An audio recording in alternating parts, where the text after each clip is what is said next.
Hi hello வணக்கம். இன்னைக்கு வந்து பாத்தீங்கன்னா ஒரு சூப்பரான ஒரு ஃபேமிலி டிராமாவான மாமன் படத்தை பத்தி பார்க்க போறோம்.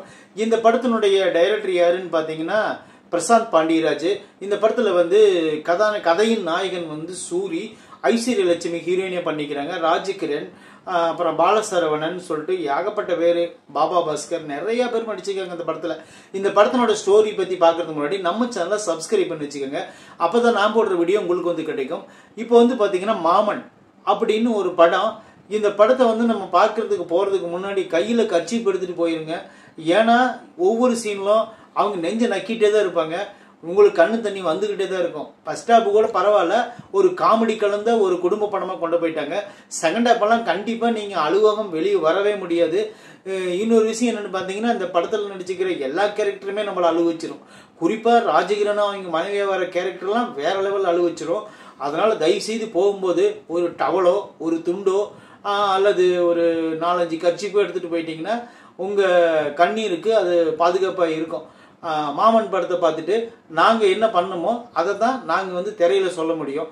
அதனால இந்த படம் பார்க்கறதுக்கு முன்னாடி கண்டிப்பா இந்த படம் வந்து ஒரு குடும்ப பெண்களையும் குடும்பத்தை இல்லத்தரசிகளையும் குடும்பத்தை வந்து தன்னுடைய ஒரு கடமையா நினைக்கக்கூடிய கடமை வீரர்களுக்கும் இந்த படம் கண்டிப்பா பிடிக்கும்.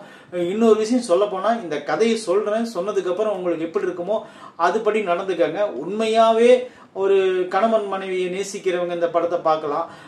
ஒரு அக்கா மேல தம்பி வச்சிருக்கிற பாசத்தோட இருக்கிறவங்க நேசிக்கலாம் பார்க்கலாம் அந்த படத்தை.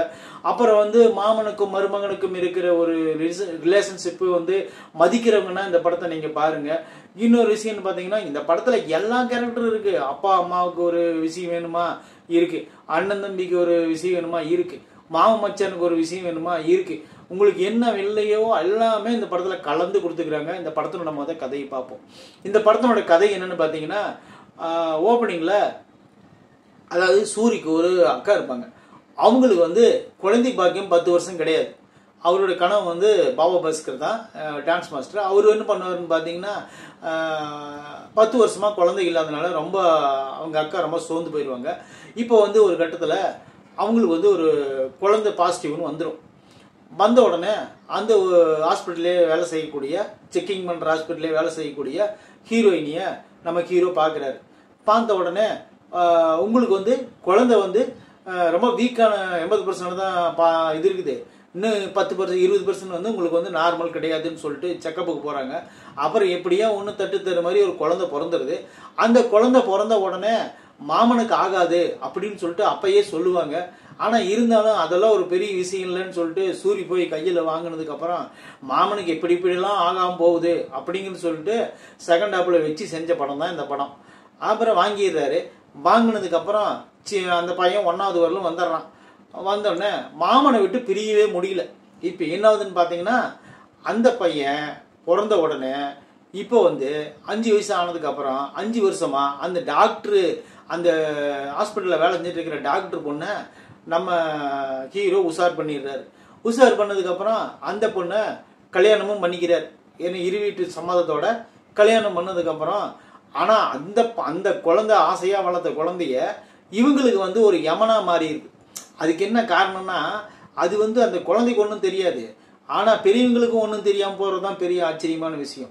அந்த குழந்தை வந்து வைக்கிற பாசமே அந்த குழந்தைக்கு வந்து ஒரு விஷமா மாறிடுது.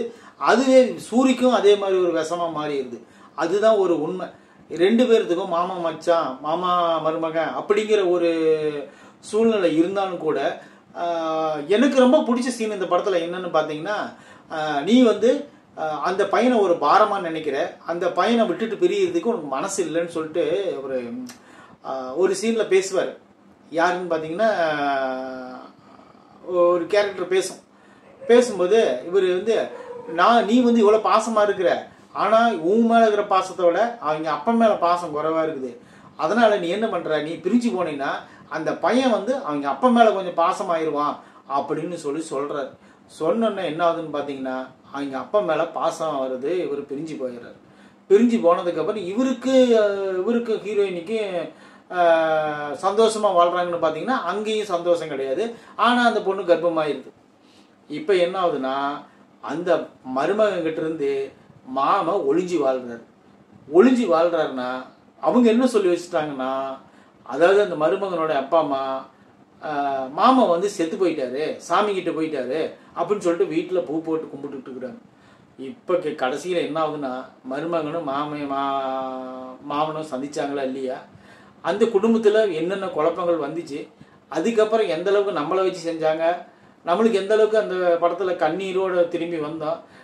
காட்சி முடிஞ்சு 2வது காட்சியில் போகும்போதெல்லாம் எல்லாம் காலுக்கடி ஈரமாக இருந்துச்சுன்னு சொல்லி எல்லாம் பயந்துக்காதீங்க. அது முன்காட்சி பார்த்தவங்களோட கண்ணீரை கொண்டிருக்கலாம். அந்த அளவுக்கு வச்சு நம்மளை கண்ணீர் மேலே கண்ணீர் விட வச்சு இந்த படத்தை வந்து ஒரு சுமூகமாக முடிச்சிருக்கிறாங்க.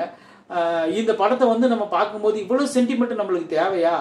ஒவ்வொரு சீனும் நம்மளுக்கு வந்து கோர்வையாக வந்துகிட்டு இருக்கிற படம் தான். ஆனால் இருந்தாலும் இந்த நிறைய சீனில் வந்து நம்மளுக்கு வந்து அந்த படத்தையும் தாண்டி சில சீன்கள் வந்து வேணும்னே சித்தரிச்ச மாதிரி நிறைய சீன்கள் அதில் விட்டுருக்குறாங்க. குறிப்பாக சொல்லப்போனால் ராஜகிரண் வந்து இந்த படத்தில் எதுக்கு வர்றாரு, அவர் கேரக்டர் என்ன, எதுவுமே நம்மளுக்கு தெரியாது. ஆனால் கணவன் மனைவியாக இருக்கிற அவ்வளோ அந்நுண்ணியமாக இருந்து குழந்தைகள் இல்லாமல் ஒரு புருஷன் பொண்டாட்டினா காலம் பூரா சண்டை போட்டுக்கிட்டு இருந்தாலும் கூட ஒருத்தர் இல்லாமல் இன்னொருத்தர் இருக்க முடியாது அப்படிங்கிற ஒரு பெரிய ஒரு கோட்பாடை சொல்லிக்காரு. அது உண்மையான விஷயமும் கூட. அதெல்லாம் உண்மையில் ரசிக்கும்படியாக இருக்குது. ஆனால் கதைக்கு அது எந்த அளவுக்கு உதவுது, நம்மளை அழுவைக்கணும் அப்படிங்கிறதுக்காக சீன் தான் அது.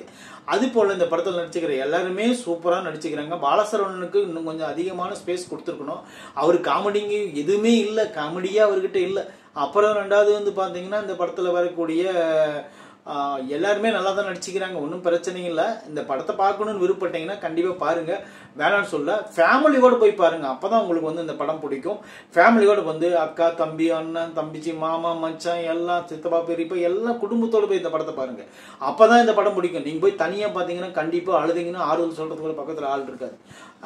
இந்த விமர்சனம் பிடிச்சிருந்தா கண்டிப்பாக நம்ம சேனலை சப்ஸ்கிரைப் பண்ணி வச்சுக்கோங்க. நான் போடுற வீடியோ உங்களுக்கு வந்து கிடைக்கும். தேங்க்யூ.